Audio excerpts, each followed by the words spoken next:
Здравейте от geraka.com. Представяме поредният артикул от продуктовата гама на Teka.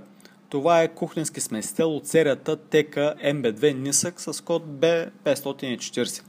Смесителът е много интересен, той се предлага в няколко варианта на покритие. Имаме възможност за избор на покритие от хром мат, матирано покритие, както и цветове между бежов, сив, черен металик и слонова кост.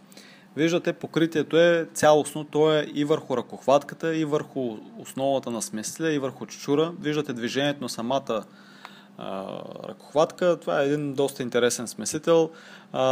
Под него има хромирана иноксова плоча, която позволява самия чучур да се върти във всички посоки, което създава по-голямо удобство.